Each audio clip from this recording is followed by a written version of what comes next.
Hello दोस्तों, कैसे हैं आप लोग। उम्मीद करते हैं कि एकदम अच्छे होंगे और फर्स्ट क्लास होंगे।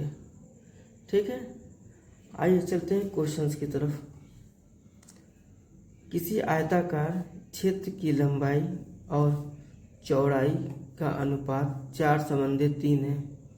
यदि आयताकार क्षेत्र का परिमाप 70 मीटर हो तो चौड़ाई ज्ञात कीजिए। ठीक है, कोई आयताकार क्षेत्र है जिसकी लंबाई और चौड़ाई हमें दिया नहीं है, बस एक अनुपात दिया है, रेशियो में दिया है 4:3। ठीक, और उसका हमें परिमाप दे दिया है कि उसका परिमाप कितना है, 70 सेंटीमीटर।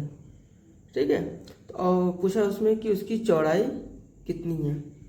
ठीक है, तो हमें जब इसमें दिया ही नहीं है कि चौड़ाई कितनी है, तो हम मान लेते हैं कि उसकी चौड़ाई x है। ठीक, माना उसकी चौड़ाई, यानी चौड़ाई किसके दिखाते हैं, ब्रेथ से, बी से, चौड़ाई x है।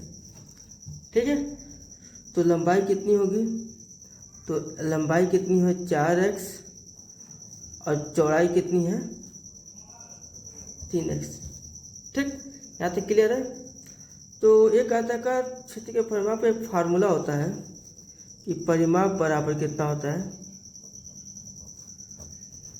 ठीक, परिमाप बराबर होता है 2 ब्रैकेट में लंबाई प्लस चौड़ाई। ठीक, ये फार्मूला होता है। ठीक है, लंबाई प्लस चौड़ाई। ठीक, अब जो जैसे कहा वैसे लिख देंगे। ठीक, परिमाप कितना है 70 सेंटीमीटर, परिमाप की जगह 70 बराबर 2 ब्रैकेट में लंबाई कितना है हमारे पास, तो लंबाई है 4x और चौड़ाई कितनी है 3x। ठीक, क्लियर है। तो अब देखिए 2 से 70 काटेंगे 35 आया, तो 35 बराबर ये 4 और 3 जोड़ेंगे तो 7x आ गया।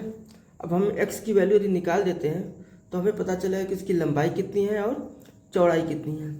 तो x बराबर हो जाएगा 35 बटे में 7। ठीक, 7 5 35, यानी जो x की वैल्यू है वो कितनी हो गई हमारी 5।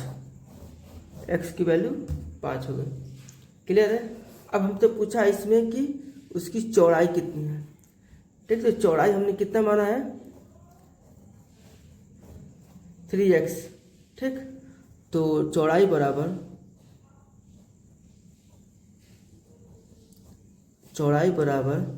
3x इतना दिया है ना, और जो भी x की वैल्यू आएगी उसको x की जगह पे रख देंगे। 3 गुणे 5 बराबर 3 5 15 मीटर। ठीक है, 3 बराबर 15 मीटर, यानी जो हमारी x की वैल्यू आई वही हमारा आया। ठीक है, अब हमने 3 से 5 का मल्टीप्लाई किया, यहाँ पे 15 आएगा, जो कि ऑप्शन नंबर बी के साथ टोटली मैच करता है। ऑप्शन नंबर बी के साथ टोटली ये मैच करता है। क्लियर है। उम्मीद करते हैं कि सबको समझ में आया होगा, किसी कोई दिक्कत नहीं है। चलिए आज के लिए रहने देते हैं, कल मिलते हैं अगले क्वेश्चन के साथ।